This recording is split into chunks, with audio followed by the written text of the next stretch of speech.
ಚನ್ನಗಿರಿ ಶಾಸಕರ ಶಿವಗಂಗಾ ಬಸವರಾಜ್ ನೇರವಾಗಿ ಮಾತಾಡಿಸ್ತಾ ಹೋಗ್ತೀನಿ ಸರ್. ಈಗ ಒಂದೇ ನಿಮಿಷ ಅಲ್ಲ, ನಿಮ್ಗೆಲ್ಲ ಮಾತಾಡ್ತೀನಿ. ಪದಗ್ರಹಣಕ್ಕೆ ಕ್ಷಣಗಣನೆ ಆರಂಭವಾಗಿದೆ.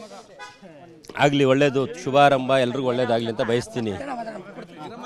ಈಗ ಡಿ ಕೆ ಶಿವಕುಮಾರ್ ಅವರು ಮುಖ್ಯಮಂತ್ರಿ ಆಗಬೇಕು ಅನ್ನೋ ವಿಚಾರದಲ್ಲಿ ಧ್ವನಿ ಎತ್ತರಲ್ಲಿ ನೀವು ಕೂಡ ನಾನು ಧ್ವನಿ ಎತ್ತರು, ನಾನು ಕೂಡ ಅವರು ಮುಖ್ಯಮಂತ್ರಿಯಾಗಿ ಸಂತೋಷ ಪಡೋದು ನಾನು ಮೊದಲಿಗೆ ಅಂತ ಹೇಳಿದ್ರೆ ಈಗ ಖುಷಿಯಾಗಿದ್ದೀನಿ. ಒಂದು ಮಾತು ಹೇಳಿದ್ರಿ, ರಕ್ತದಲ್ಲಿ ಬರ್ಕೊಡ್ತೀನಿ, ಡಿ ಕೆ ಶಿವಕುಮಾರ್ ಅವರು ಮುಖ್ಯಮಂತ್ರಿ ಆಗೇ ಆಗ್ತಾರೆ ಅಂತ. ಅದೇ ನಿಟ್ಟಿನಲ್ಲಿ ಮುಖ್ಯಮಂತ್ರಿ ಆಗಿದ್ದಾರೆ, ಖುಷಿಯಾಗಿದೆ.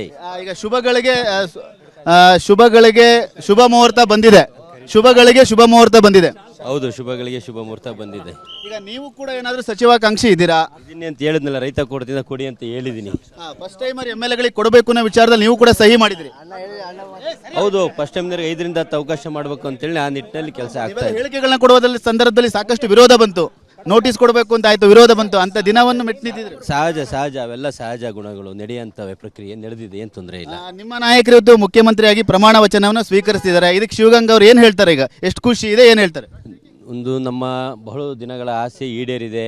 ಆ ದೇವರು ಭಗವಂತ ಅವ್ರಿಗೆ ಉತ್ತಮವಾದ ಆಡಳಿತ ನೀಡೋ ಒಂದು ಶಕ್ತಿ ಕೊಡಲಿ. ಪೂರಕವಾಗಿ ನಾವೆಲ್ಲ ಶಾಸಕರು ಬೆಂಬಲಕ್ಕಿದ್ದು ಉತ್ತಮ ಸರ್ಕಾರ ಕೊಡ್ತೀವಿ. ಈಗ ನಿಮಗೆ ಸಚಿವ ಸ್ಥಾನ ಸಿಗುತ್ತೆ ಅನ್ನೋ ವಿಶ್ವಾಸ ಇದೆಯಾ?